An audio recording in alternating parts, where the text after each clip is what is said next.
After sitting down with Honda Canada's president, industry minister Anita Anand says she was told the automaker is, quote, fully committed to continue building cars here in Canada.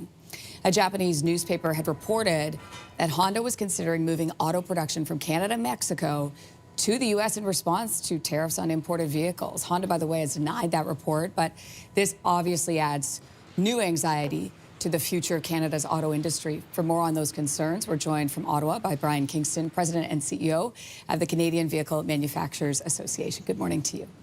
Good morning. My apologies for my voice. I want to get into this because how serious is the risk of Canadian auto plants shutting down and moving to the U.S.? Well, every day that these tariffs stay in place, the risk increases that there could be serious and permanent damage done to the automotive industry.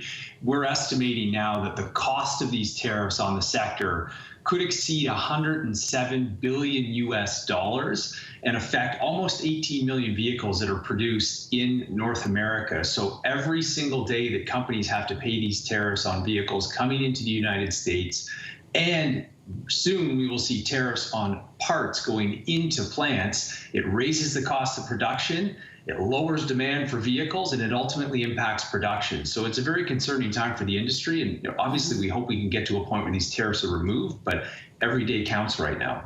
Absolutely. Well, Brian, automakers, as we know, have injected billions of dollars into Canada's auto industry this decade. I want to go through the list here for our viewers. So look at these numbers: $15 billion from Honda for new EV plants and a battery plant, $7 billion from Volkswagen for a battery plant, $5 billion from Stellantis for a battery plant, $3.2 billion from Ford to build Super Duty pickup trucks.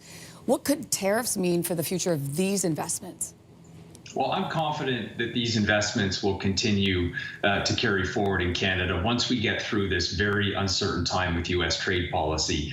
Canada was very successful in winning new investment into largely electrification, so the battery supply chain and EV assembly, and this is the way the industry is going. We've seen a bit of a slowdown in EV demand, but there is no doubt that over the coming years, we're going to see more and more electrification, and Canada is perfectly positioned. We have critical minerals, we have clean electricity, we have a skilled workforce. It all makes sense that this activity will be done here in Canada. However, we have this immediate threat, which is U.S. trade policy, which appears to be changing on an almost daily basis. We have to get through that. So priority number one, once this election is over, we've got to have a negotiation with the Americans, get back to the table and find a way to make our trade agreement, which we just negotiated 5 years ago, effective again. So that has to be the priority.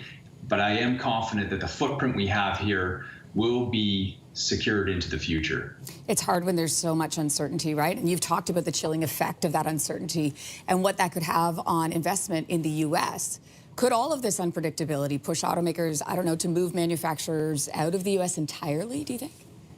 Yeah, I mean, this is the thing that's so perplexing about what the U.S. is trying to do. I mean, the objective, apparently, of this policy is to create a stronger U.S. manufacturing sector. But in fact, what we're seeing is hundreds of billions of dollars of costs being put on manufacturers. It's making the U.S. less competitive. Tariffs are taxes. And so now you've got taxes on the imports of vehicles, soon the parts that go into these vehicles. On top of that, we've got a 145% tariff in the U.S. on imports from China. China controls about 80% of the global EV battery supply chain. So manufacturing in America is becoming more and more uncompetitive as a result of this, which actually benefits competitors around the world. So think about manufacturers in China and in Europe. They will be benefiting from this very disruptive U.S. trade policy. So that is what worries me over the long term. This is not good for anybody in North America. We definitely cannot compete as a region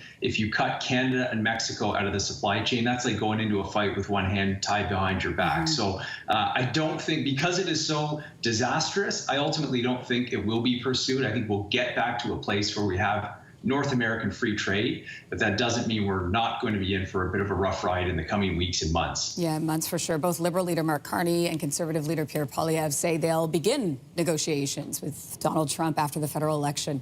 Trade experts believe those talks will go on for months. Can Canada's auto industry survive under the tariffs for that long? Yes, and you have to think about the way automotive operates. These companies, if you think about the history of Ford and General Motors, Stellantis, they've been building in Canada, in some cases for 120 years. There are long histories here, and when a company opens a plant, this is a major capital investment with a very long time horizon. So while there is definitely going to be trade uncertainty over these coming years, particularly under the Trump administration, the idea that you would totally change your automotive supply chain overnight to accommodate that isn't feasible. And on top of that, the Americans, they build about 10 million cars, they consume 16 million. There's just simply no way to bring all of that production into the United States in a short period of time. So there's a commitment to this country. We just saw yesterday that the federal government introduced what's called a performance remissions framework, which is a long-winded way of saying effectively a quota for companies that have a manufacturing footprint here. They can import vehicles without facing a tariff as long as they keep their footprint. So this is a temporary solution, but it will help ensure that we continue to have a thriving sector in Canada. We'll be watching closely. Brian Kingston, we appreciate your time. Thank you. Thank you. If you like that video, make sure to subscribe to the Your Morning YouTube feed, where you can find all kinds of new content posted every weekday morning.